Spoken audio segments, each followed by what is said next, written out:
Buongiorno, buongiorno, sempre in diretta con Focus TG, tanta cronaca anche in questa edizione. Andiamo subito in diretta a Mestre perché un giovane ha tentato il suicidio ed è stato salvato in extremis dal portavoce della comunità bengalese. Andiamo in diretta da Eddie Kaliman e dall'operatore Sandro Ponchio. A te, Eddie. Esatto, direttore, buongiorno a te e ai telespettatori. Ci troviamo in compagnia di Prince Aulader, portavoce, come detto bene, della comunità bengalese che ieri ha salvato un ragazzo di soli 31 anni però ci facciamo raccontare da Prince, insomma, quanto è successo. Un barlume di luce che ti è arrivato e che ti ha fatto sospettare che quel ragazzo stesse per compiere un gesto estremo. Prince, raccontaci. Sì, allora ieri mentre stavo ritornando a casa, solitamente a quell'ora verso le 3:30 non ritorno a casa, però ieri, fatalità, avevo un impegno, stavo percorrendo via Milanese, il ponte che vedete dietro di me, e come è il ponte, solitamente chi va sopra il ponte non guarda a destra e a sinistra, però fatalità io con la coda dell'occhio ho guardato a destra che c'era questo ragazzo che era in piedi, che guardava nel vuoto, e non ero certo della situazione, ho fatto la rotonda, sono ritornato di nuovo, però una volta che avevo capito un po' la situazione ho chiamato la polizia e nel frattempo sono ritornato di nuovo qua e ho parcheggiato e insieme a mio fratello siamo corsi e li abbiamo invitato a rientrare dentro il ponte e abbiamo un po' parlato, ma nel frattempo è intervenuto prontamente la polizia che poi ha preso un po' controllo della situazione. Hai deciso di non voltarti dall'altra parte, anzi di percorrere questa rotonda alla fine del ponte e tornare indietro, e anche tuo fratello ha raggiunto il ragazzo prima di te. Che cosa ha fatto? E come ho visto che c'era tanto traffico e comunque non c'erano parcheggi, e quindi ho lasciato mio fratello sul ponte e poi io ho parcheggiato, e nel parcheggiare, nel fare tutta l'operazione ero sempre comunque in collegamento con la polizia che mi dava indicazioni su cosa fare e che hanno gestito la cosa veramente bene. E niente, quindi io per quello che potevo sono intervenuto e ho provato ad aiutare questo ragazzo. Però la cosa che mi ha un po' colpito è che ci sono tante altre persone che magari non hanno visto, però se qualcuno vede una situazione del genere comunque che se può intervenga oppure avvisi le forze d'ordine, perché una vita vale più del tempo, più di qualsiasi impegno. Quindi questo è un invito che faccio alle persone che se vedono una situazione che se possono intervengono comunque. Tu eri stato testimone anche di un altro fatto in cui però quella volta non sei riuscito a salvare quella ragazza. Esattamente, un po' di anni fa stavo andando in autostrada e avevo visto una ragazza sul ciglio dell'autostrada che stava camminando spersa, spaesata. E come era una corsia di accelerazione non sono riuscito a fermare, però avevo avvisato la polizia e dopo un po' di ore ho saputo tramite i giornali che questa ragazza è deceduta su un incidente. Quindi là mi sono sentito anche in colpa perché non ho potuto fare niente. Però questa volta, grazie a Dio, è andato molto bene e le forze dell'ordine e tutte le istituzioni sono intervenuti prontamente e hanno gestito la cosa nei migliori dei modi. Quindi, direttore, siamo qui a raccontarti un fatto positivo, un'azione cittadina per la cittadinanza e per le persone. L'invito è quello di non voltarsi mai dall'altra parte. Prince Aulader oggi l'ha dimostrato. Quindi, direttore, se non hai domande da Mestre ti restituisco la linea. Grazie Eddie, grazie a Eddie Kaliman e a Sandro Ponchio, complimenti al portavoce della comunità bengalese che ha salvato questo ragazzo. Vediamo un titolo dalla Nuova Venezia, visto che siamo nel veneziano. Investì di proposito i tossicodipendenti, un commercialista mestrino verso il processo. La perizia tecnica sull'auto non ha riscontrato guasti, come era una giustificazione di questo professionista. La procura punta sulle lesioni volontarie, la difesa promette battaglia. E sarà eseguita domani l'autopsia sul corpicino di Ludovica, la piccola di 2 anni morta tra le braccia dei genitori a Borgo Valbelluna. Nel fascicolo aperto dalla procura di Belluno risulterebbe iscritto il nome di un medico dell'ospedale di Feltre. Sentiamo Tiziana Bolognani. È una fase cruciale dell'inchiesta, quella che si è aperta sulla morte di Ludovica di soli 2 anni. Nelle scorse ore la Procura di Belluno ha iscritto nel registro degli indagati il pediatra del Santa Maria del Prato di Feltre che sabato notte visitò la piccola. Ora c'è attesa per i primi elementi dell'autopsia già disposta dal pubblico ministero Claudio Fabris e che sarà eseguita venerdì dall'anatomopatologo Antonello Cirnelli.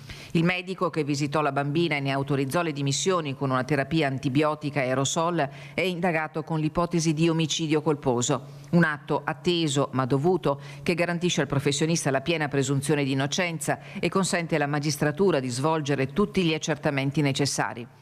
L'avviso di garanzia arriverà nelle prossime ore anche alla famiglia della piccola attraverso la loro legale, l'avvocata Roberta Sommavilla.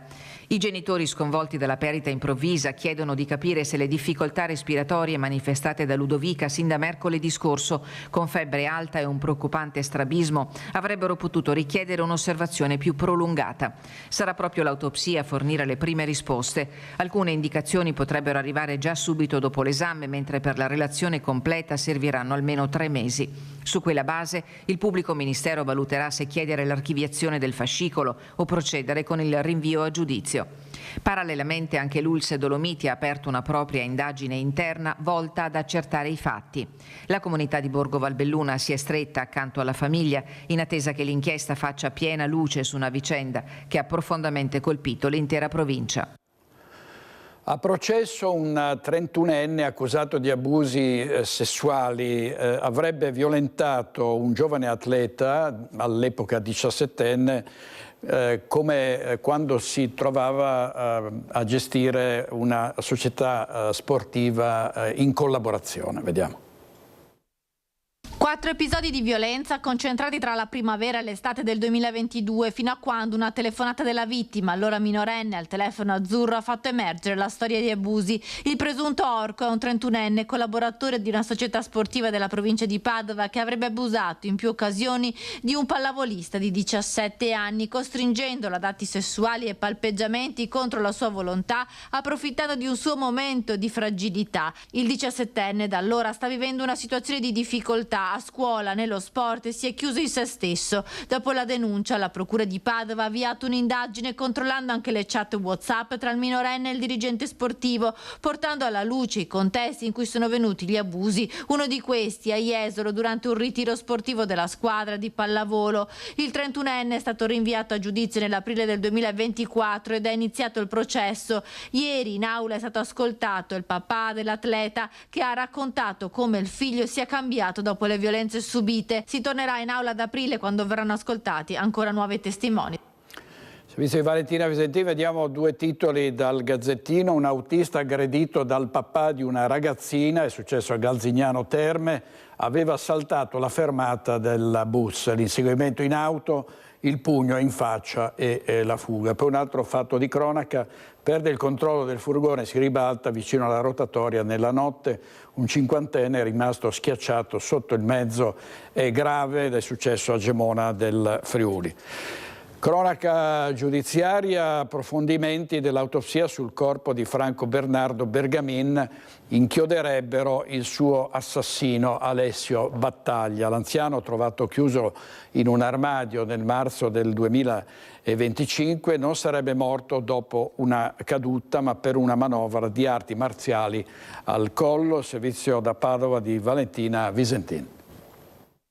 Franco Bernardo Bergamin, l'80enne di Limena, trovato morto nella sua abitazione di via Giovanni XXIII lo scorso 5 marzo, non è morto per una caduta durante la lite con il suo coinquilino Alessio Battaglia, attualmente in carcere. La frattura al collo, infatti, sarebbe il frutto di una manovra violenta, di un colpo tipo di arte marziale. A stabilirlo gli ulteriori accertamenti medico-legali disposti durante le indagini e la relazione conclusiva dell'autopsia, che dovrebbe essere consegnata nei prossimi giorni. Si aggrava così la posizione del 41enne triestino accusato di omicidio volontario e occultamento di cadavere. L'uomo in carcere sostiene che Bergamin sia morto cadendo a terra e sbattendo la testa durante il litigio avvenuto il 22 febbraio scorso. Il corpo dell'80enne venne ritrovato chiuso in un armadio dentro dei sacchi dell'immondizia 13 giorni dopo nella stanza, boccette di profumo per nascondere l'odore del cadavere in putrefazione e ritardare così la scoperta del corpo dell'anziano. Nel frattempo Battaglia, che da qualche mese viveva a Limena con Bergamin, era scappato e si trovava a Monfalcone, dove è stato arrestato dai carabinieri. I due avrebbero litigato per questioni legate ai soldi. Battaglia non pagava alcun affitto e continuava a chiedere denaro a Bergamin. Gli inquirenti inoltre sospettano che possa aver occultato il cadavere anche per poter continuare a ritirare la pensione che l'anziano percepiva. Le indagini sono ad una svolta e quasi giunte al termine, poi inizierà il processo. L'uccisione del 17enne Aymen Adda Benameur, fu accoltellato da Elia Fiorindi, è il cosiddetto delitto di Varago. Fiorindi, condannato a 10 anni sia in primo che in secondo grado, farà ricorso alla Cassazione. Non è mai stata riconosciuta l'attenuante della legittima difesa. È questo uno degli elementi che ha convinto l'avvocato Fabio Crea a presentare ricorso alla Suprema Corte in l'ultimo grado di giudizio prima che la sentenza diventi definitiva. Fiorindi ha reagito alla rapina che stava subendo, spiega il difensore. La Corte d'Appello non ha tenuto in sufficiente considerazione, secondo noi, il fatto che fosse stato condotto in un luogo lontano e fosse stato aggredito dalla vittima con un coltello senza che lui lo avesse inizialmente impugnato. Fiorindi durante l'interrogatorio aveva spiegato di aver colpito la vittima, il 17enne Aymen Adda Benameur, per paura. E poi non è stato ritenuto neanche l'attenuante della provocazione, che a maggior ragione riteniamo sussistente nel momento in cui un ragazzo in quelle condizioni viene aggredito con un'arma. L'imputato è stato condannato a 10 anni di carcere sia in primo grado che nel processo di secondo grado avvenuto il 20 maggio scorso davanti alla Corte d'Appello di Venezia.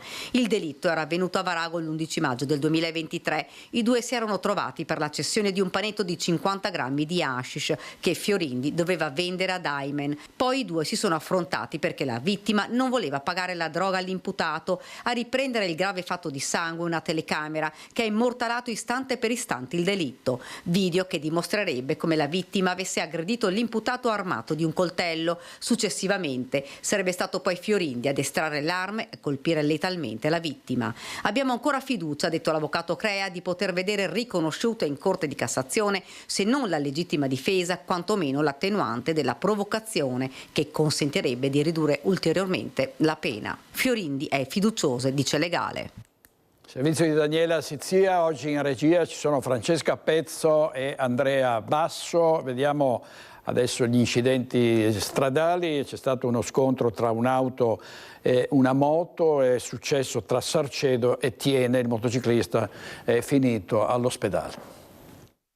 Sarcedo, scontro tra un'auto e una moto. Succede in via Europa, direzione Tiene. Al confine tra i due comuni, all'altezza di via Palazzina, un'utilitaria guidata da un 70enne tienese tenta di mettersi in via Europa quando, per cause in corso di accertamento, la collisione con la moto diventa inevitabile. Sul posto l'ambulanza del 118 per i soccorsi al motociclista, trasportato in codice giallo all'ospedale di Sant'Orso, e 2 pattuglie del consorzio di polizia locale Nord-Est Vicentino.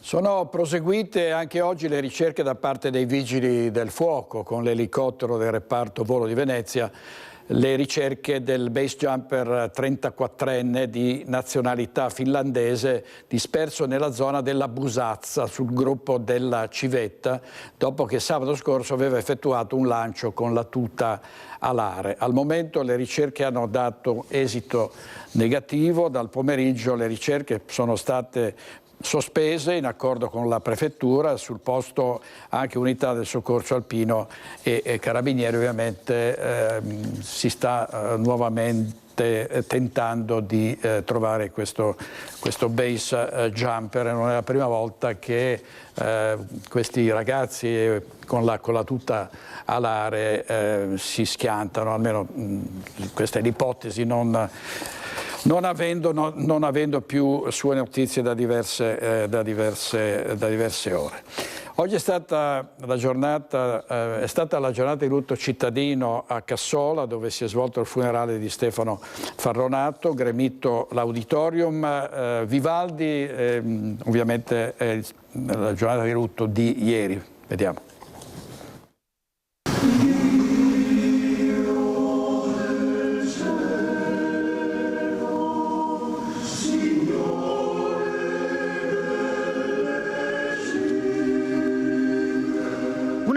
Dolente Signore delle Cime, eseguita a cappella, ha aperto la cerimonia funebre di Stefano Farronato, l'alpinista e arboricoltore di 51 anni, morto durante la scalata del Pambari in Nepal.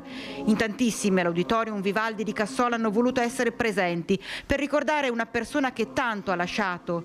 Lui, l'amico, il fratello che se n'è andato tra le sue amate montagne. Toccanti le parole del sindaco Stangerlin. Se c'è una cosa che Stefano forse vorrebbe dire, soprattutto a chi lo ha tanto amato, è proprio questo. Attraversate questo difficile momento con la consapevolezza che la mia vita ha avuto senso. Continuate a coltivare relazioni e a celebrare la vita in ogni suo istante. Io vi guiderò. Sarà la mia nuova missione estrema. E la sorella Martina Farronato ha ricordato quei giorni terribili vissuti assieme alla compagna di Stefano, Angela, appena ricevuta la notizia della scomparsa, costellati però dalla bellezza dell'incontro con persone speciali a Kathmandu, dove è stato cremato. Abbiamo incontrato degli angeli e delle persone che ci hanno aiutato dal primo momento in cui è successo che abbiamo capito che Stefano era disperso. Abbiamo avuto delle persone che ci hanno tenute informati in qualsiasi momento della giornata, che si sono prodigate per la ricerca di Stefano e ci hanno accompagnato in tutto il percorso. Quello che posso dire è che Stefano a Kathmandu è tornato albero, nel senso che abbiamo avuto la possibilità di fare una cremazione con la pira. Noi abbiamo decorato la pira di Stefano. È stata fatta una cerimonia buddista molto bella con dei monaci buddisti che pregavano, hanno pregato e cantato per lui. Abbiamo fatto un vero funerale buddista e poi io e Angela abbiamo acceso la pira di Stefano. Ringrazio Stefano perché ci ha fatto fare questa esperienza e io credo che quello era esattamente quello che lui voleva.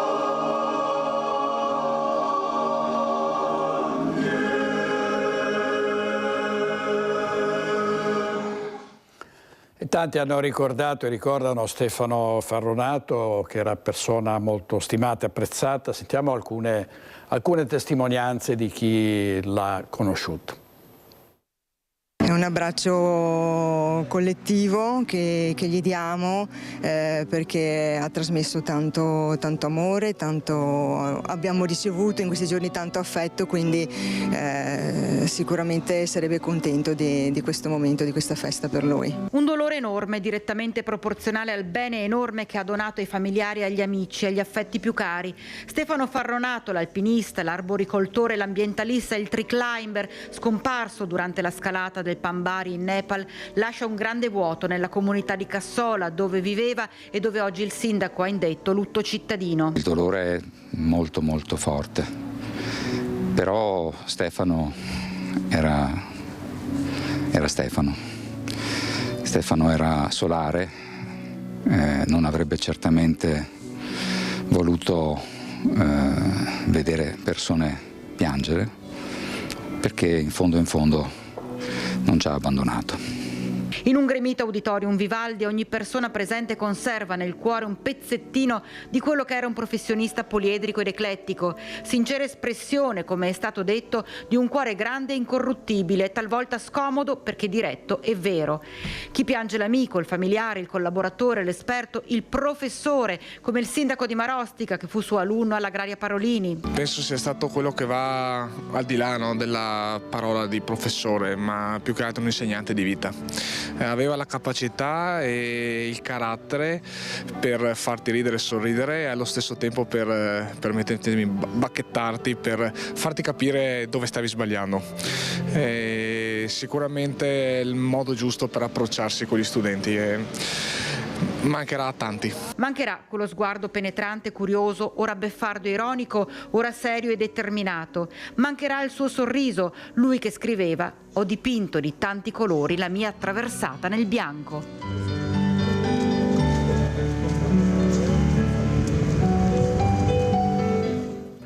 Ancora cronaca, è stato trovato nelle acque del fiume Sile a Silea, all'altezza della diga non distante dall'ex Chiari e Forti, il corpo senza vita di Angelo Tognolo, il 93enne che era scomparso nella mattinata del 10 novembre scorso a Lanzago. L'anziano era salito su un barchino di fronte a casa e forse per un malore o una disattenzione è finito nelle acque del fiume Melma. Inutile l'allarme lanciato al figlio, a cui non era rimasto che affidarsi ai vigili del fuoco per le ricerche. Per alcuni giorni gli uomini del nucleo carabinieri hanno scandagliato con i sommozzatori il corso d'acqua inutilmente. Qualche giorno dopo le ricerche erano state sospese. Ieri la tragica svolta con il ritrovamento del corpo ed il recupero.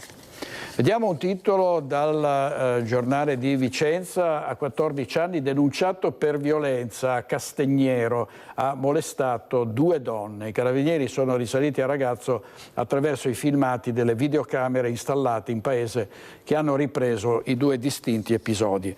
E sempre per quanto riguarda la violenza sessuale, le accuse rivolte da una studentessa sedicenne a un professore di un istituto di Castelfranco, che è stato però assolto dal Tribunale di Treviso perché il fatto non sussiste. Le prime parole dopo mesi di angoscia sono state: è la fine di un incubo.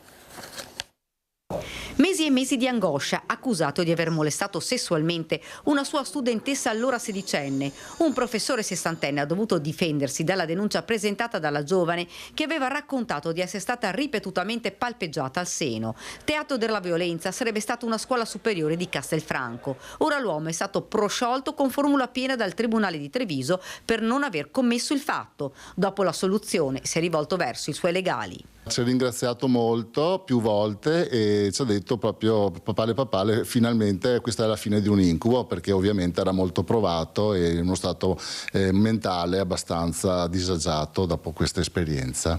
La vicenda risalirebbe al novembre del 2024, nel corso di una lezione di recupero. La giovane avrebbe raccontato alla madre di essere stata palpeggiata e molestata. Immediata la denuncia ai carabinieri. Da quel giorno è iniziato per l'insegnante una vera e propria odissea. Difeso dagli avvocati Marco Furlan e Elena Rebecchi, si è sottoposto al giudizio abbreviato davanti al GUP Pier De Stefani ed ha potuto raccontare la sua verità, spiegando che non aveva fatto nulla. La ricostruzione fatta dalla ragazza, secondo i legali del professore, presentava delle criticità riconosciute anche dal giudice. Ha denunciato i fatti in un crescendo. Dapprima sembrava che fossero molestie o attenzioni particolari, per poi arrivare solo nell'audizione protetta a dichiarare che aveva subito dei palpeggiamenti al seno, uno dei quali durato addirittura 10 secondi.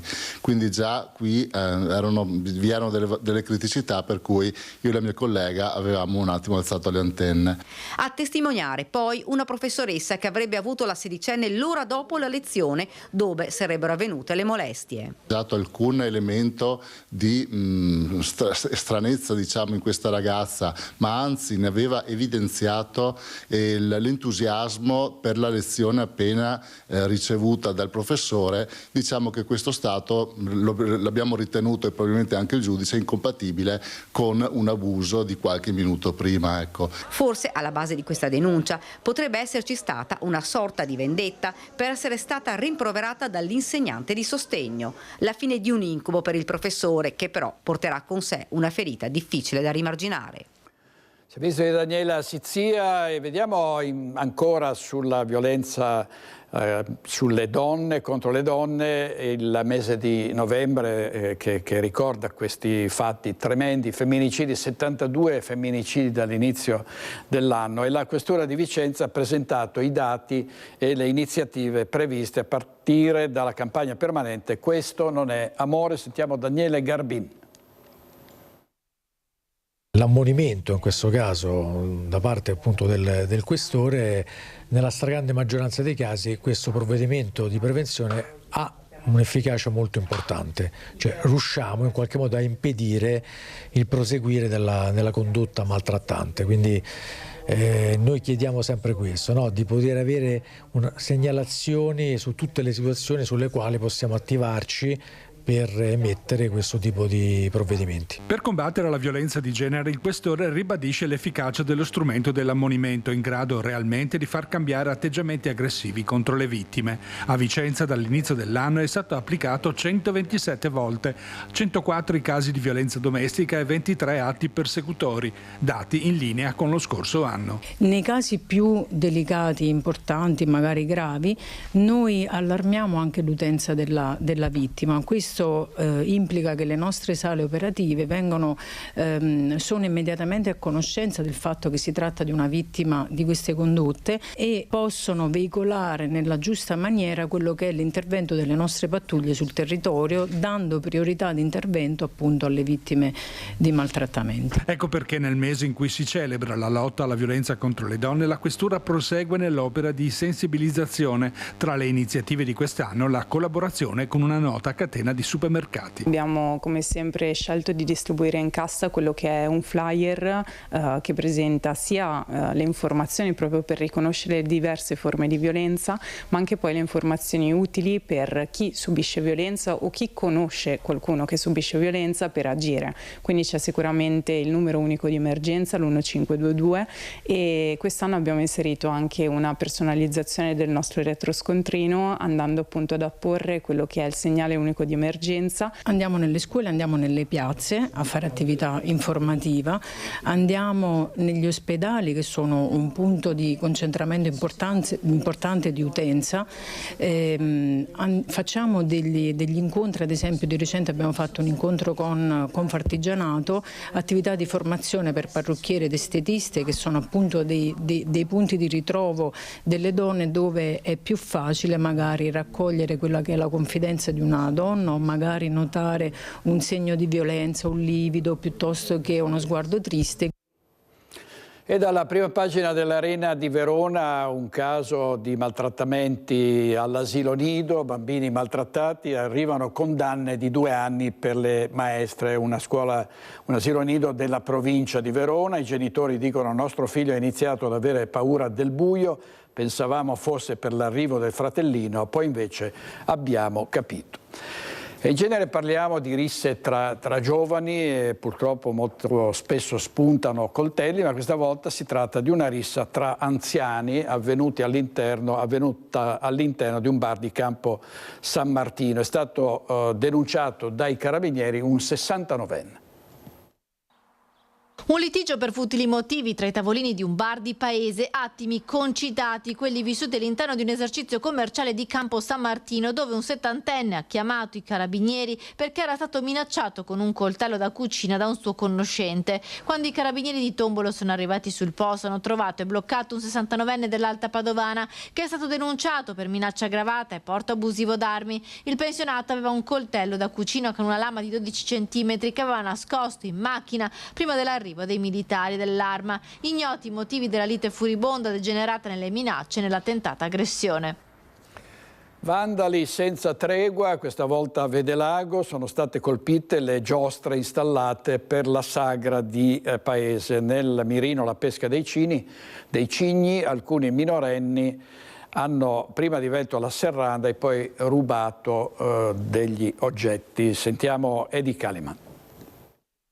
Sono trovato queste 2 serrande rotte, tutte fuori dalla corsia, tutte spaccate perché hanno tentato praticamente di allargarle con un ferro, non so che roba, le hanno tutte spaccate.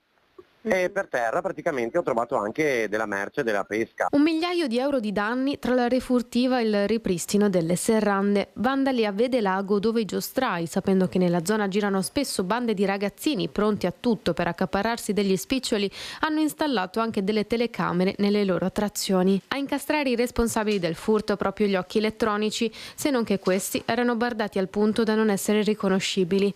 Quello che è certo è che si tratta di ragazzi minorenni. E hanno portato via più la roba di valore, un po' di peluche di valore, insomma, della Disney, e un po' di scatole di pupazzi, di giocattoli. Sono riuscito un po' a sistemare, però le due persiane le devo cambiare praticamente, perché me l'hanno scheggiate tutte col cacciavite. Fatti noti in paese situazioni che si ripetono, prese di mira infatti anche altre giostre. Certo, anche i pungible, praticamente i pungible dove tiri il pugnometro, hanno praticamente delle cassettine dietro dove prendi la moneta, che va dentro la moneta che tu butti dentro, e le hanno scassinate tutte. Sono dei ragazzini, cioè ragazzini che vanno in cerca di giochi, non è che...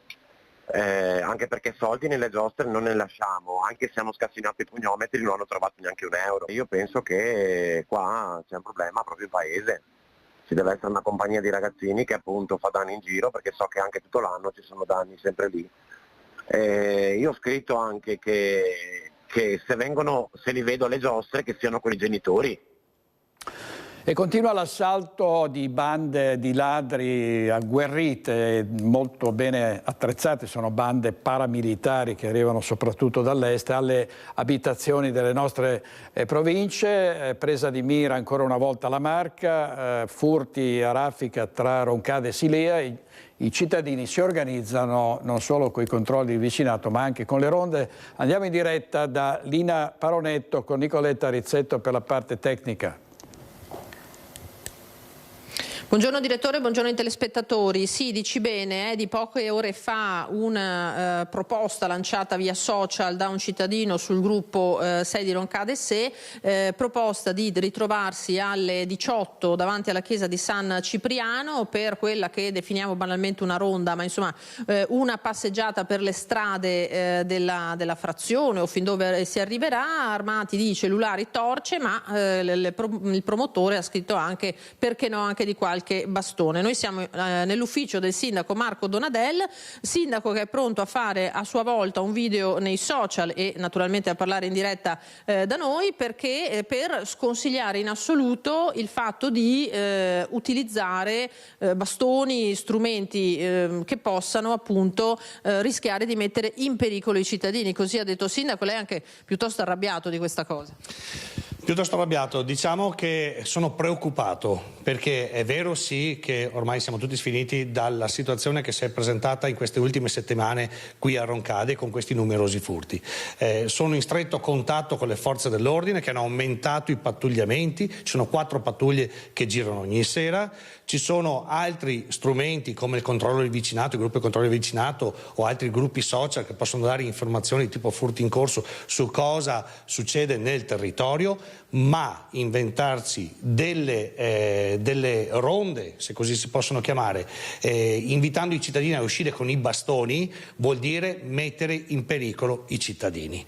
Quindi se vogliono fare delle camminate per la sicurezza va benissimo, ma l'unico strumento con il quale devono armarsi è il cellulare per chiamare le forze dell'ordine se vedono qualcosa di sospetto. Mi raccomando, non cerchiamo di mettere in piedi azioni per farci giustizia da soli. Ecco, lei appunto è preoccupato, sicuramente anche prefettura e carabinieri avranno un occhio di attenzione per quello che succede. Lei ci andrà alle 18 a San Cipriano? Adesso mi sono già confrontato con il comandante dei carabinieri, questa sera usciranno anche loro per vedere cosa si crea, ma vedete, ora i carabinieri devono impegnarsi a prendere i malviventi, non possono perdere tempo per cercare di andare a tutelare persone che vogliono mettersi in pericolo da sole. Ripeto, volete fare delle passeggiate come vengono fatte sempre quotidianamente da tantissimi cittadini, fatele pure, ma iniziative dove si incitano i cittadini a uscire con i bastoni assolutamente no, per favore. Iniziative appunto che lei dice attenzione inopportune, sta di fatto che la gente è esasperata, non ne può più. Il cittadino dice cosa posso fare direttamente se non vediamo risultati, perché lei, come diceva, davvero è un territorio insieme a Silea ha battuto tantissimo in queste settimane. La gente è giustamente esasperata, tutto quello che noi abbiamo potuto mettere in campo l'abbiamo messo in campo, adesso chiederò un altro incontro anche al prefetto. Ripeto, ci sono tutti gli strumenti utili, controllo vicinato, ma soprattutto chiamare le forze dell'ordine se vede qualcosa di sospetto. Abbiamo fatto degli incontri con la cittadinanza grazie al comando provinciale dei carabinieri per tenere aggiornati i cittadini su che azioni mettere in atto per cercare di scongiurare questi malviventi. Cerchiamo di mettere in piedi quelle piccole azioni, tenere la luce accesa, chiudere la porta anche se ci spostiamo per 2 minuti, perché loro sfruttano l'orario dalle 5 alle 8 di sera dove si pensa di essere tranquilli e sicuri a casa nostra, ma sfruttano quel momento per entrare nelle nostre abitazioni. Quindi questo insomma è il contenuto anche del video che lei diffonderà. Fate attenzione a non mettervi a rischio e per cortesia lasciate lavorare le forze dell'ordine. Fate attenzione a non mettervi a rischio, giustamente, ripeto, vogliono fare questa camminata per la sicurezza, che la facciano pure, ma non mettiamo in piedi azioni che possono metterci in pericolo. Direttore, queste le preoccupazioni del sindaco Marco Donadel, le sentite ben scandite, vedremo di capire poi naturalmente quello che accadrà. Certo, qui a Roncade dopo i furti eccetera monta così anche il dibattito su questa iniziativa e vedremo anche quante persone aderiranno. Con Nicoletta Rizzetto e col sindaco Marco Donadel, che torno a ringraziare, da Roncade ti restituiamo la linea. Grazie Lina, hai usato il termine giusto, esasperazione dei cittadini, anche la rabbia, insomma l'indignazione, perché non si riesce a fermare questo assedio dei ladri e se ne sta parlando anche nell'Alto Vicentino. Andiamo in diretta da Luisa Bertini e Simone Squarcina. Sono stati avvistati, se non ho visto male, 3 uomini incappucciati questa notte. A te Luisa.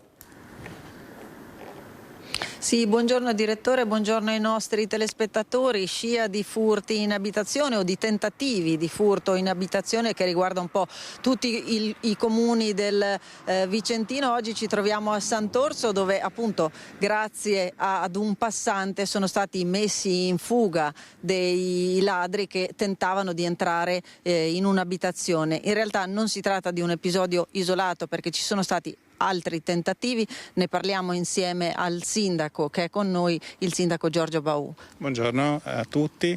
Sì, noi abbiamo avuto 2 episodi nell'ultima settimana, uno appunto, come diceva, legato a questo tentativo di furto in una villetta poco distante da qua, e poi una settimana fa in via della Stamperia una tentata, anche in questo caso effrazione, ai danni di un distributore automatico di tabacchi.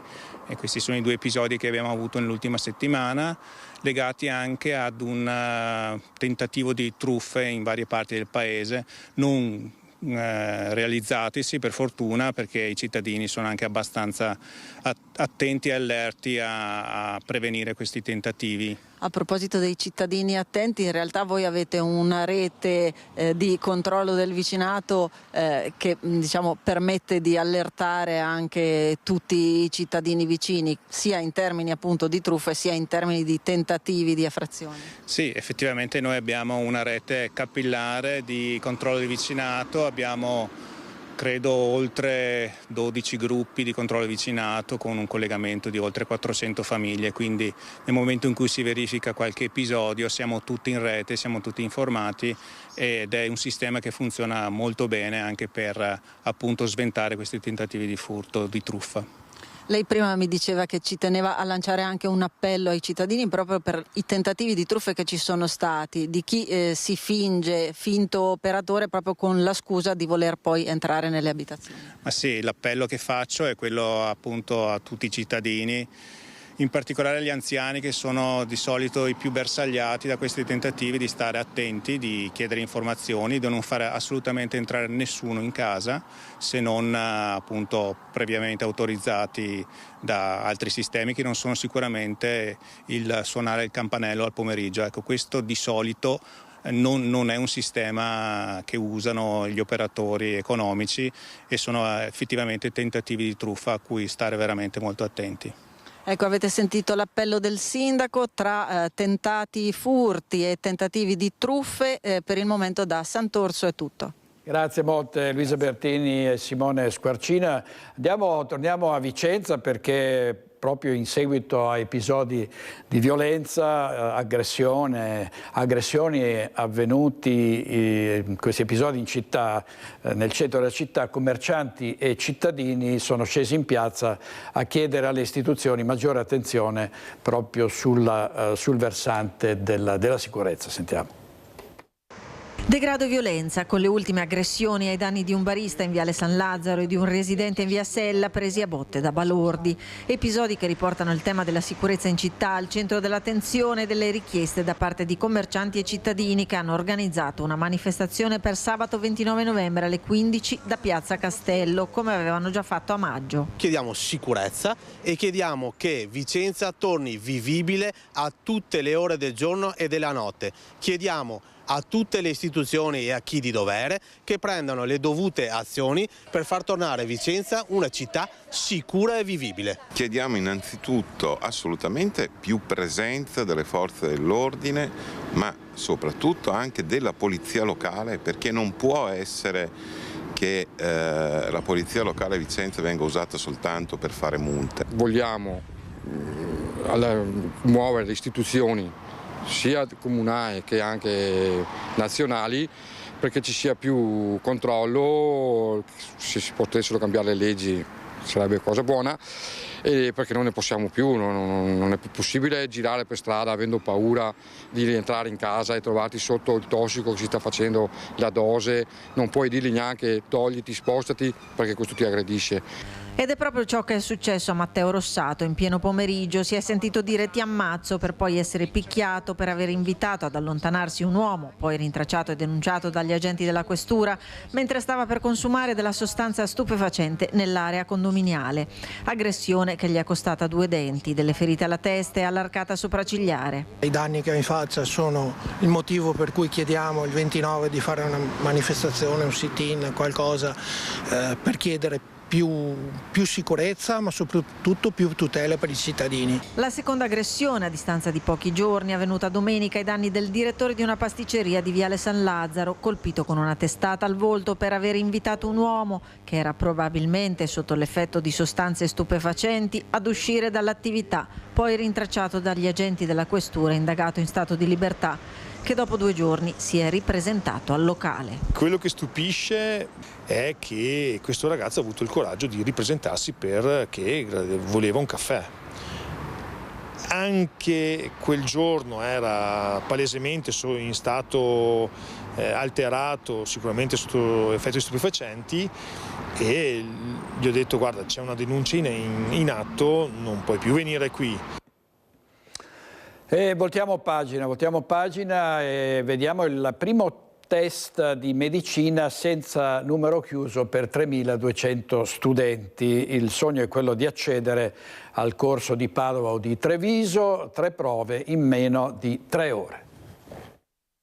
Alle mie spalle gli studenti che in questa giornata così importante stanno entrando in una delle 3 sedi previste qui in città per il test di medicina. Siamo con il prorettore Marco Ferrante. Buongiorno professore, lei è un po' responsabile della didattica e ci racconti cosa succede oggi soprattutto. Partiamo proprio dalla giornata di oggi. Sì, la giornata di oggi c'è il primo appello dei 2 appelli, il secondo sarà il 10 dicembre, per i 3.300 studenti che sono iscritti al semestre aperto e serve per l'accesso alle lauree di medicina e chirurgia, medicina veterinaria e odontoiatria. Come sono arrivati però qui i ragazzi? Perché sappiamo, insomma, non c'è più il numero chiuso, però c'è stato un semestre durante il quale i ragazzi hanno già cominciato a frequentare le lezioni. Sì, diversamente rispetto agli anni scorsi, il primo semestre sono stati insegnati 3 corsi di studio: fisica, chimica, propedeutica biochimica e biologia. Sono partiti le lezioni il 1 settembre, quindi gli studenti prima dell'estate hanno scelto e poi si sono trovati in aula il 1 settembre. Le prime 4 settimane 3.400 studenti, una gestione non semplice, ma abbiamo divisi in 6 canali. Hanno frequentato nelle prime 4 settimane, avevano anche a rotazione la possibilità di venire in presenza, se no potevano seguire online, e le successive 5 settimane invece le lezioni sono state integralmente online. Ecco, ultima cosa, cosa succederà oggi? Cioè, intanto come si sviluppa l'esame di oggi e poi che cosa succederà dopo, a seconda ovviamente del voto, che questi ragazzi speriamo tutti possano poi andare avanti. Allora, prima di tutto voglio fare un ringraziamento a tutto il personale tecnico amministrativo che sta gestendo con la consueta professionalità.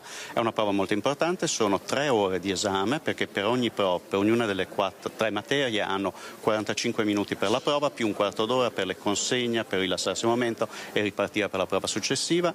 Come vedete gli studenti sono già quasi tutti entrati, c'è stato il controllo dei documenti, è tutto molto molto importante farlo con la perfetta, diciamo la più grande correttezza.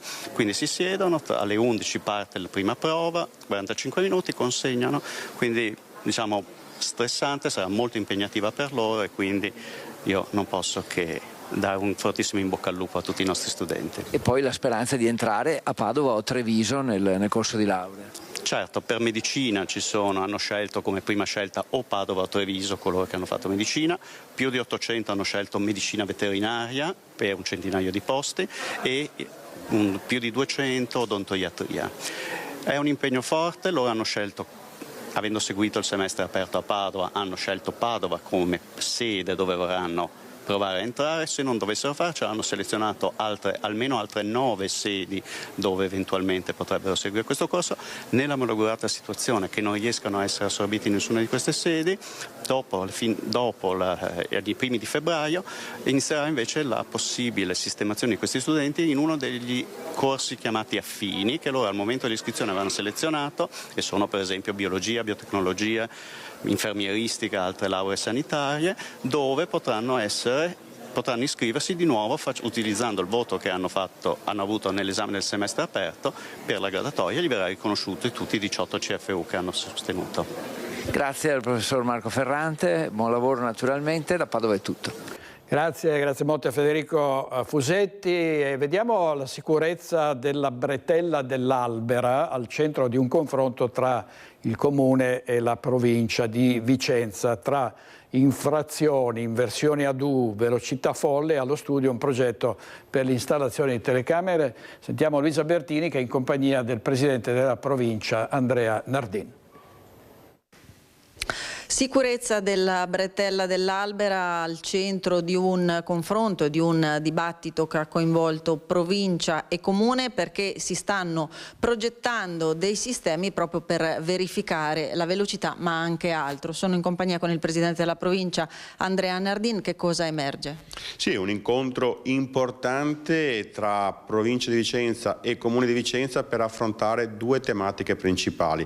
Assolutamente la volontà di migliorare la sicurezza dell'arteria con l'installazione di sistemi tecnologici di monitoraggio delle infrazioni al codice della strada e alle infrazioni normative in generale. Quindi andremo avanti con una progettazione che ci consentirà soprattutto di andare a verificare il sorpasso dei limiti di velocità, ma stiamo valutando dal punto di vista tecnico, dal punto di vista normativo, anche la possibilità di sanzionare altre violazioni che sono appunto l'abbandono dei rifiuti, il sorpasso e l'inversione di marcia. Questo è in sede di valutazione e capiremo se queste cose sono possibili. Altra cosa molto importante è appunto la volontà di Comune e Provincia di capire e definire, quando ci sarà l'omologazione definitiva, di chi saranno le diverse competenze. Quindi su questo stiamo andando avanti con la sottoscrizione di un protocollo che arriverà pronto nelle prossime settimane. Quello che è importante è che, nonostante il quadro normativo sugli autovelox non sia ben definito, vogliamo comunque procedere con la progettazione, perché così quando il quadro sarà stabilito dal punto di vista normativo a livello nazionale noi saremo già pronti e non perderemo tempo per l'installazione dei sistemi di monitoraggio. Ecosistemi di monitoraggio a cui fate riferimento anche le telecamere mobili o fisse? Sì, telecamere fisse per quanto riguarda il monitoraggio di quello che è un elemento fastidioso ma sicuramente pesante dal punto di vista di violazione normativa, ma anche dal punto di vista morale, che è l'abbandono dei rifiuti. Quindi la volontà di perseguire queste persone incivili che abbandonano i rifiuti lungo la bretella con un sistema di monitoraggio attraverso telecamere. Ecco, io ringrazio il nostro ospite per essere stato con noi. Grazie a Luisa Bertini e Simone Squarcina per la parte tecnica. E vediamo l'Assemblea Generale di Confindustria Veneto Est. La Presidente Paola Carronna ha lanciato un allarme sul futuro produttivo del Triveneto. Vediamo. Quel senso di solitudine che cito nella mia relazione degli imprenditori che si sentono magari dimenticati in un momento in cui invece c'è bisogno di sostenerli e di accompagnarli in questo percorso. Un monito duro e senza giri di parole scuote il nord-est. L'industria va difesa adesso se si vuole difendere il futuro del territorio. È il messaggio lanciato da Paola Carron, presidente di Confindustria Veneto Est, davanti a oltre 2200 imprenditori e ospiti riuniti alla Fiera di Padova nella sua prima assemblea generale della Maxi Territoriale di Padova, Treviso, Venezia e Rovigo. Il vero problema è che viene a mancare la fiducia tra industria e istituzioni, quindi sarebbe la cosa peggiore in un momento in cui noi siamo siamo ormai da 2 anni che diciamo che serve la continuità degli investimenti, cioè noi stiamo dicendo serve un piano industriale del Paese e alla fine stoppiamo prima gli investimenti, quindi credo che a questa cosa bisogna solo porre rimedio. Dal palco la Presidente Carron ha per questo sostenuto con forza la proposta di Confindustria al governo, un piano straordinario di 8 miliardi di euro l'anno per almeno 3 anni per sostenere la crescita e la modernizzazione del sistema produttivo. Certamente non sono abbandonati e si possono sentirsi soli dal Ministero degli Esteri, che è anche responsabile del commercio internazionale. Abbiamo una strategia per sviluppare il commercio internazionale e il Veneto è la terza regione che esporta di più nel nostro paese. Abbiamo aumentato anche gli investimenti per l'ICE. Io ho girato le imprese oggi, tante imprese del Veneto, ho avuto solo apprezzamenti per il lavoro che facciamo. Certo che si può fare di più, serve una politica industriale, ma la situazione economica è quella che è, il bilancio è quello che è, ma certamente non abbandoneremo mai le imprese, a cominciare dal sottoscritto. Così il vice premier e ministro degli esteri Antonio Tajani in tour in Veneto, e intanto non sono soddisfatti i lavoratori di Benetton Group dall'esito del nuovo incontro che i sindacati hanno avuto con l'amministratore delegato Claudio Sforza. Nel mirino la mancanza ad oggi dei dettagli del nuovo piano industriale e soprattutto la decisione presa un mese fa di applicare il contratto di solidarietà al 90% ad una ottantina di addetti sui circa 700 totali. La misura era stata ridotta al 50% dopo lo sciopero di 2 ore del 27 ottobre scorso, il primo nella storia dell'azienda trevigiana per ragioni interne, ma riportano i sindacati, quegli stessi lavoratori sono nel frattempo stati assegnati a mansioni che per espressa dichiarazione dell'azienda sono destinate a breve a sparire. I lavoratori hanno ipotizzato un nuovo sciopero di 4, addirittura 8 ore, progetto momentaneamente congelato in attesa di un confronto che la Sforza avrebbe annunciato di volere condurre con la finanziaria della famiglia Benetton, edizione Holding. Andiamo in pubblicità, pochi minuti, e poi torniamo e parleremo di politica in vista delle regionali del 23 e del 24 novembre. A tra poco.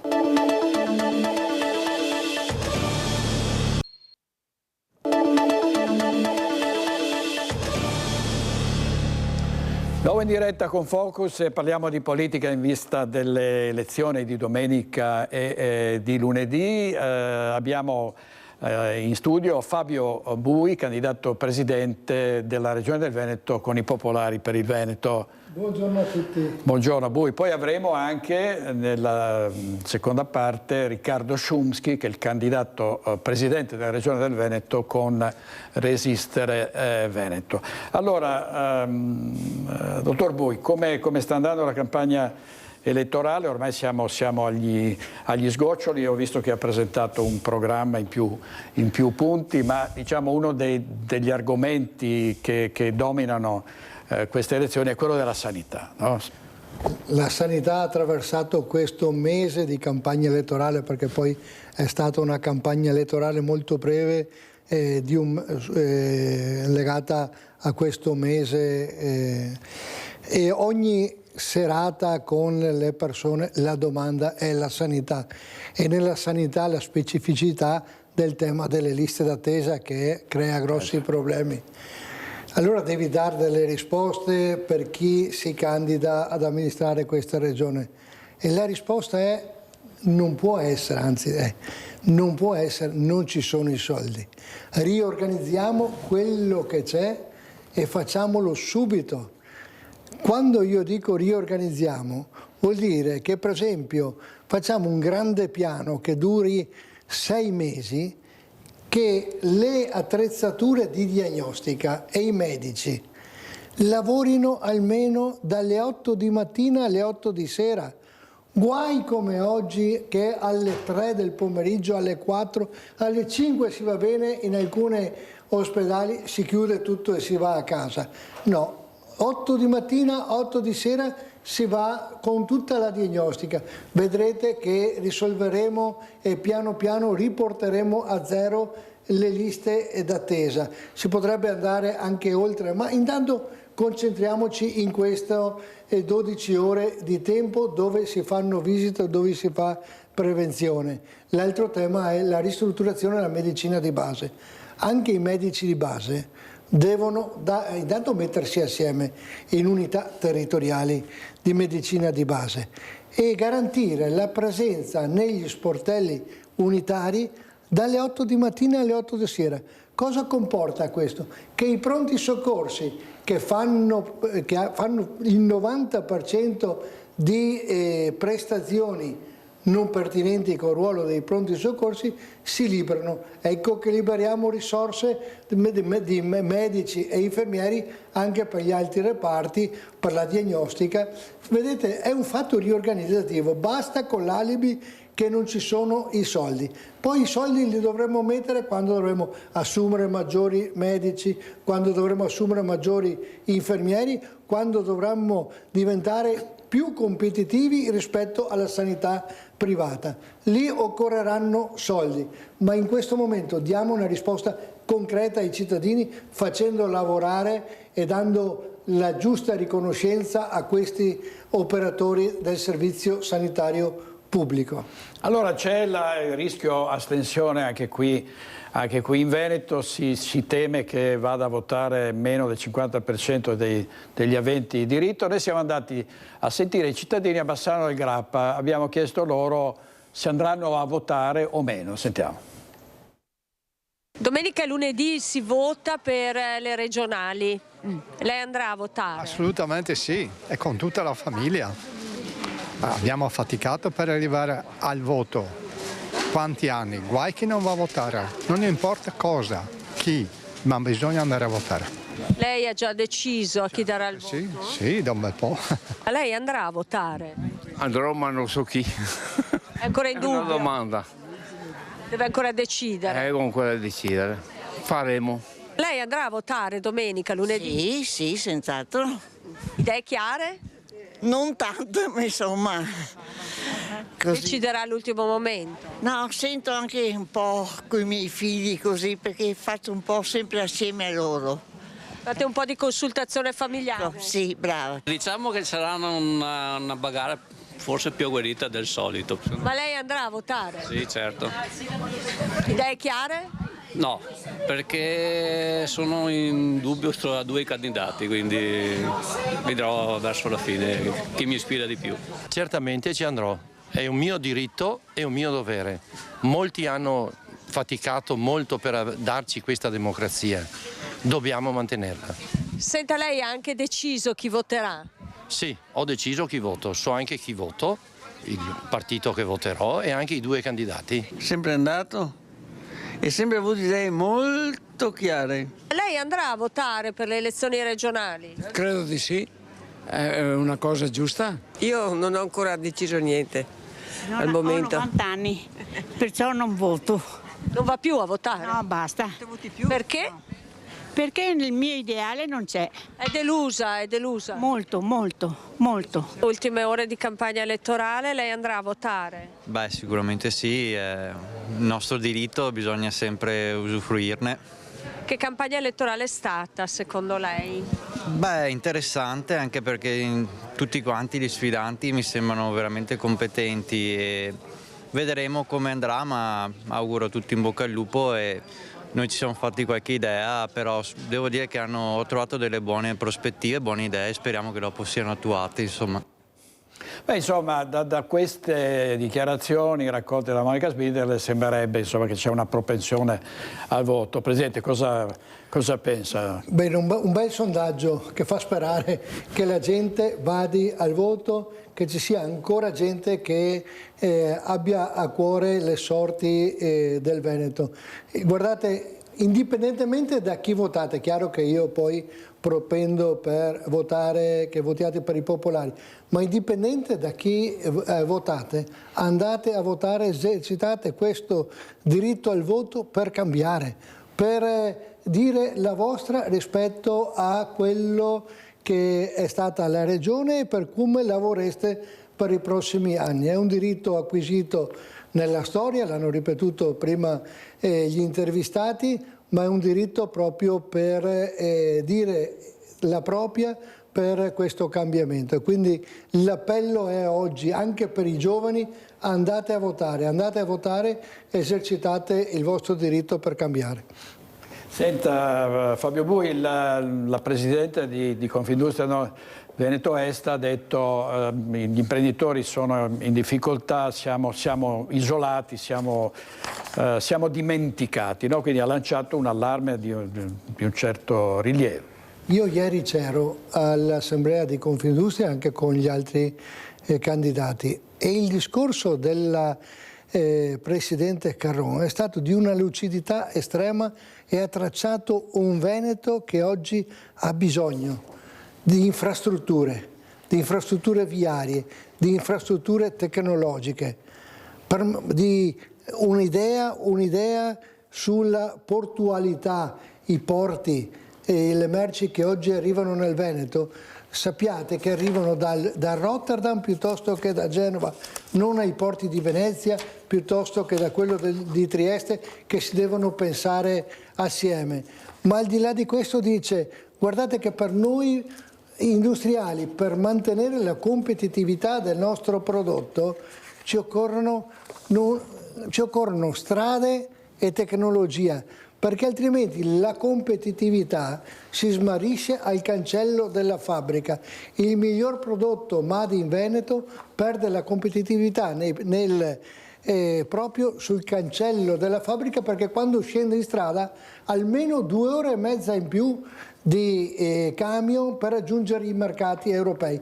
Allora ciò che è mancato in questi 15 anni è aver costruito una visione verso dove sta andando il Veneto.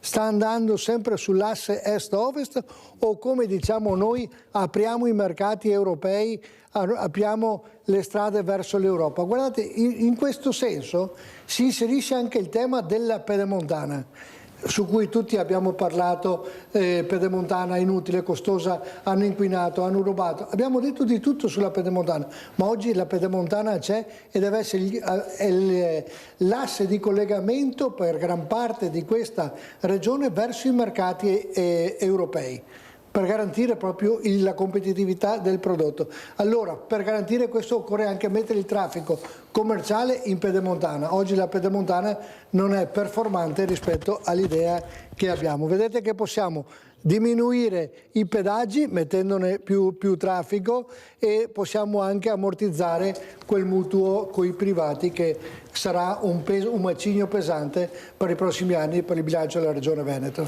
Dottor Bui, grazie molte per essere stato con noi. Adesso vediamo un servizio sul piano casa e poi avremo qui Riccardo Szumski. Grazie Presidente, a presto. Grazie a voi tutti.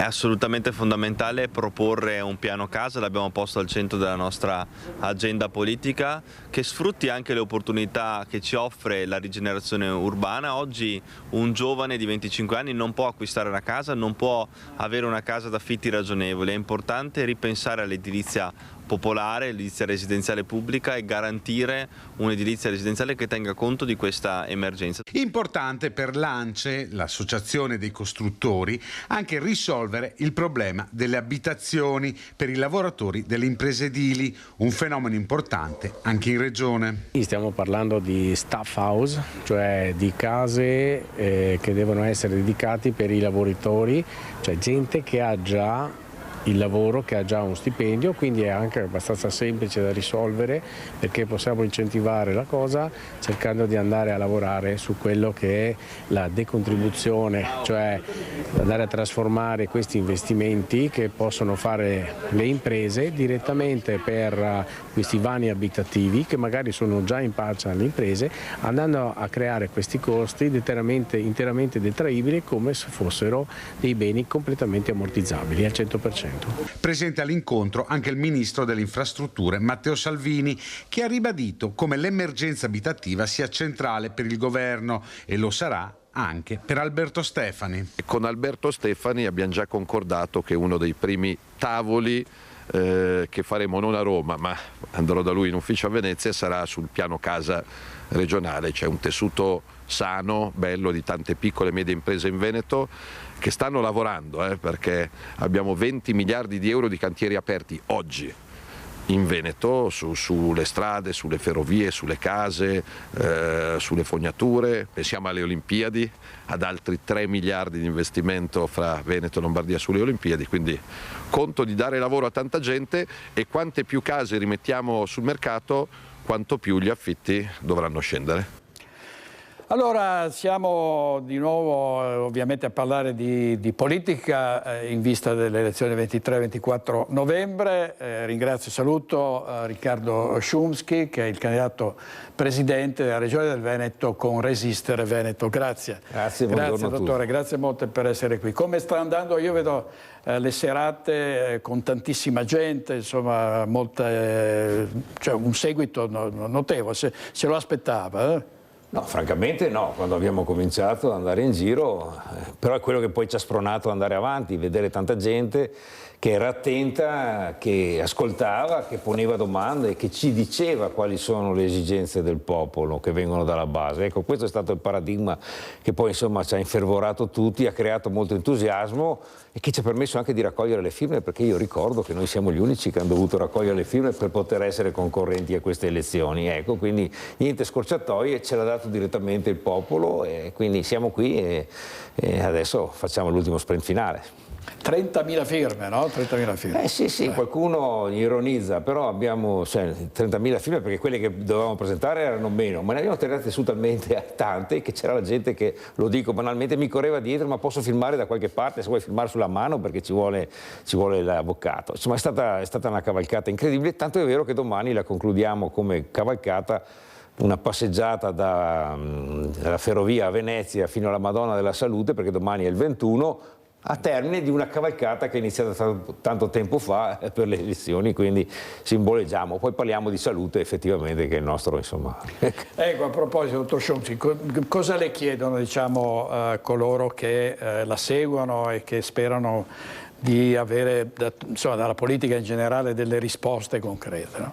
Chiedono che insomma si avvicini con il servizio sanitario, perché è un servizio, non sono prestazioni economiche, che si avvicini alle esigenze della gente che invecchia, che è esigente, che ha bisogno di sentirsi sicura avendo una sanità di prossimità. La sanità veneta è eccellente, però sta decadendo in quello che è il servizio al cittadino per vari motivi complessi, ma dobbiamo porre mano a questo. Dobbiamo incidere veramente sulla sola gestione economica che è stata portata avanti sinora, cioè non sei una persona, sei un costo. Insomma, non siamo solo un costo, siamo carne, ossa e cuore. Ecco, ovviamente sulla sanità ci sono molte critiche. Centrodestra, la Giunta Zaia ha sempre sostenuto che rimane comunque un'eccellenza rispetto ad altre regioni. Anche per quanto riguarda le strutture, cosa bisognerebbe fare, diciamo, al di là della mancanza dei medici, degli infermieri? Bisognerebbe creare una rete che porti l'assistenza in maniera più vicina ai cittadini, perché anche ieri che ero a Venezia c'erano delle persone anziane che mi pregavano perché andare a Venezia, avere un medico distante, e quindi dovremmo cercare di mettere un sistema sostitutivo anche della mancanza di medici, in cui la tecnologia sia un servizio, cioè uno possa sapere che c'è una postazione dove viene fatto un elettrocardiogramma, che non bisogna avere il medico lì, lo leggi a distanza, e quindi utilizzare la tecnologia per essere più vicini ai cittadini. Chiaro che poi l'eccellenza veneta è importante perché serve anche a altri territori. E quindi, siccome serve ad altri territori, è giusto, al di là delle chiacchiere, al netto delle chiacchiere, che abbiamo risorse per garantire questa assistenza che garantisce altri territori, perché c'è gente che viene attratta dalle eccellenze venete, ma non possiamo dimenticare i nostri, quindi abbiamo risorse per indirizzare a creare quella con la tecnologia e anche recuperando, incentivando i medici, ma tutti gli operatori sanitari a rimanere nella sanità pubblica. Non abbiamo poi nessuna, lo dico, guerra da fare al privato, ma noi non possiamo favorire il privato a scapito del pubblico. Quello è un compito previsto dalla Costituzione e quindi dobbiamo difendere esattamente il servizio. Poi il privato può aiutare, si troverà i suoi spazi, ma non è che uno poi è costretto ad andare al privato perché il pubblico è assente. È un periodo difficile per l'economia, ovviamente ci sono aziende che vanno a gonfie vele, altre che sono in grosse difficoltà, c'è ricorso a cassa integrazione e la polemica anche su un'Italia che viene dipinta da una parte come un'Italia del benessere e dall'altra come l'Italia in cui c'è una fascia crescente di indigenti e di povertà. Allora, guarda, bisogna riprendere a questo. Per quanto riguarda la politica regionale, noi vogliamo fare un quadro strategico, un confronto strategico permanente con tutti gli operatori, che non sono quelli economici, ma sono quelli sociali, di cittadinanza, dello sport. Un tavolo permanente, chiamiamolo così, operativo per disegnare le strategie.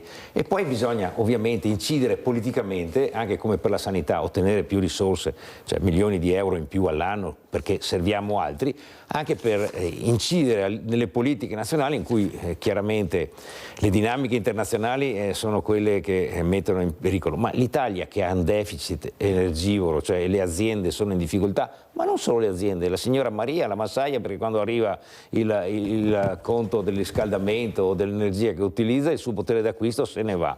Quindi dobbiamo fare un ragionamento complessivo di cosa rappresenta il territorio, che è quello che è il sunto della nostra diciamo, linea. Noi siamo un movimento territoriale che vuole rimanere a rappresentare il proprio territorio, cioè il Veneto, non ha padroni né a Milano né a Roma, ma si confronta con questi e con tutto il mondo per ottenere risultati, anche con trattative ad oltranza. Cosa vuol dire? Che bisogna mostrare i muscoli, nel senso che quello che desidera il popolo, mobilitarlo, non che ci sia qualche leader che va insomma, a dire rappresento io e poi non si ottengono i risultati. Il momento è difficile, ma noi dobbiamo ragionare in questi termini. Se lo faranno tutti i territori della penisola italica, forse una spinta verso un federalismo, una trasformazione della Repubblica in un'entità federale la avremo. Allora è un paese che sta invecchiando precocemente, con grosse difficoltà, anche le pensioni che non sono adeguate a questi, diciamo, a questi frangenti di fragilità, soprattutto dei più deboli, e con la disabilità che non è sufficientemente sostenuta, si dice da più parti. Vediamo un festival a Bassano proprio per i disabili, si chiama Magnificart. Oggi essere disabili significa superare molti problemi, tipo anche il discorso di inclusione e di appartenenza al territorio, che non è una cosa da sottovalutare, anzi è una cosa che dobbiamo portare avanti e cercare di migliorare giorno per giorno. Dobbiamo cercare di dare un contributo tutti assieme. Lavorando insieme, solo così si possono cancellare i pregiudizi sulla disabilità, imparando a rendersi conto semplicemente che dietro di essa ci sono persone. Siamo nel 2025, eppure ancora oggi questo concetto pare ancora tanto difficile da comprendere. È con questo scopo che nasce il Festival Magnificart, promosso da Bassano Accessibile. Musica, spettacoli teatrali, laboratori, conferenze, mostre d'arte per abbattere i muri dei preconcetti. E si comincia proprio il 26 novembre alla chiesa di San Giovanni a Bassano, con un incontro sul tema del rapporto tra disabilità e sessualità. Anche alle persone con disabilità hanno dei sentimenti, delle emozioni che sono giusti, che devono anche vivere al meglio possibile. Gli eventi culmineranno il 3 dicembre, giornata mondiale della disabilità, con una prima nazionale al Teatro Remondini, Confini, coproduzione di Din Don Down Teatro e Ullalla Teatro per la regia di Pippo Gentile. È uno spettacolo appunto che si interroga sui confini e quindi necessariamente si interroga sul sé e su chi sono e che sono gli altri vicino a me, intorno a me, quando vado ad incontrarli, quindi quando sconfino da me stesso incontro gli altri. Questa logica dello sconfinare da se stessi riguarda sì persone con disabilità, ma in fondo riguarda ognuno e ognuna di noi. Sì, io non parlo più da molti anni di disabilità, non lo uso più questo termine. E questa parola secondo me va superata. In scena noi dimostriamo la potenza dell'arte, la potenza del teatro, della danza. Servizio di Vanessa Banzato, ecco, dottor Szumski, le rette delle case di cura sono ormai arrivate a livelli proibitivi per tantissime famiglie, oltretutto mancano i posti, e poi c'è la questione sempre aperta dei non autosufficienti, dei disabili. Beh, intanto dovremmo cominciare a fare un ragionamento, cioè, molto spesso chiunque di noi usa la parola quando va in macchina, così, guarda che disabile, quindi il senso negativo, rovesciamolo questo, è un cittadino come gli altri che ha delle problematiche, come io ne ho alcune e qualcun altro, quindi dobbiamo culturalmente rovesciare di vederlo come una cosa emarginata, per portarlo dentro col problema complessivo della società, è un attore, un protagonista con bisogni diversi, dobbiamo rispondere perché diciamo che strada ne è stata fatta, ma nel momento di difficoltà e analisi economica sono lasciati indietro. Io ricevo tantissime telefonate, anche ieri che ero a Mestre al mercato, una signora con una figlia che ha una disabilità riconosciuta, la differenza di non poterla, perché si guarda il pelo sull'uovo, per inserirla nei luoghi di lavoro, quindi dobbiamo ragionare in questo come un valore aggiunto con delle caratteristiche particolari. Chiaro, per gli anziani si apre una società che invecchia e cui l'autosufficienza, ahimè, vorremmo restare tutti giovani, lì dovremmo capire come vengono i costi generati nelle case di riposo, qual è la possibilità di interagire per farne avere di più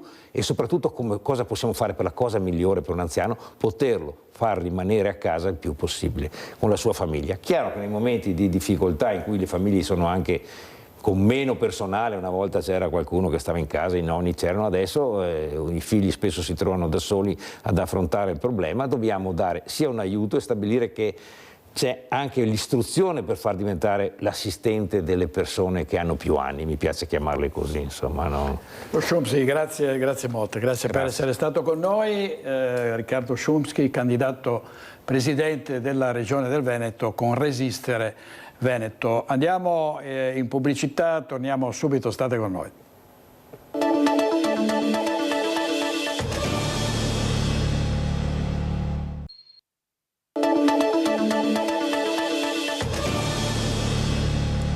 A Montebelluna grandi feste per Angela D'Ametto, detta Nonna Pina, che ha raggiunto il traguardo dei 105 anni. Una vita lunga più di un secolo, attraversata da sacrifici, lavoro, affetti e una forza d'animo che ha segnato intere generazioni. Montebelluna rende omaggio ad Angela D'Ametto, per tutti semplicemente Nonna Pina, che oggi compie 105 anni, circondata dall'affetto dei figli, dei nipoti e dei pronipoti. È contenta? Contentissima. Nata il 19 novembre 1920, Pina è la maggiore di 14 fratelli, una famiglia numerosa dove lei era un punto di riferimento. Eravate davvero tanti, Ma qua a Busta usava anche di sdotto, con una famiglia. Rimasta vedova a 52 anni per la scomparsa improvvisa del marito, non si è lasciata abbattere dal dolore. Ha cresciuto da sola i suoi 4 figli, diventando per tutti loro un esempio di determinazione e dignità. Per oltre mezzo secolo la vita di Pina è stata scandita dal lavoro, prima come contadina, poi come anima di uno dei locali più conosciuti della città, il bar al Carpen, che gestì insieme al figlio Gino a Montebelluna. Gli stati begli anni che a Montebelluna, sì. Begli anni perché? Perché si guadagnava, poi. La vita non le ha risparmiato dolori. Pina ha affrontato anche la perdita di 2 figlie, un lutto che avrebbe piegato chiunque, ma la sua ironia, la sua fiducia nella vita e la straordinaria tempra l'hanno sempre aiutata a rialzarsi. Oggi Nonna Pina vive serenamente nella sua casetta a Busta, accudita con dedizione dal figlio Gino, che non le fa mancare nulla. Fa ridere anche. E fa ridere, bravo, sì. Ha detto che devo stare qua ancora 4-5 anni, ha detto non tanto. E questa mattina, per il suo compleanno, la casa si è riempita di fiori, palloncini, parenti e amici. Per renderle omaggio è arrivato anche il sindaco di Montebelluna. Grazie a Nonna Pina e a tutti gli anziani che hanno reso grande la nostra città. Nel sorriso di Nonna Pina, ancora vivace e curioso, c'è la storia di un secolo di vita italiana, la campagna, il lavoro, la famiglia, il dolore e la rinascita, un'eredità preziosa. Io sono orgogliosa e felice di avere una nonna così, fantastica, speciale, unica. Cinzia, al prossimo anno. Sì, il prossimo anno neanche a parlare. Servizio di Nicola Marcato, tanti auguri a Nonna Pina anche da parte nostra. Gli ospiti di questa puntata, di questa sera a Focus: Leopoldo Bottero, Attilio Gastaldello, Jonathan Montanariello, Alessio Morosin, Antonino Pipitone, Marco Rizzo, Paola Roma, Luciano Sandonà e Massimo Venturato. È tutto per oggi, grazie, buona giornata, arrivederci.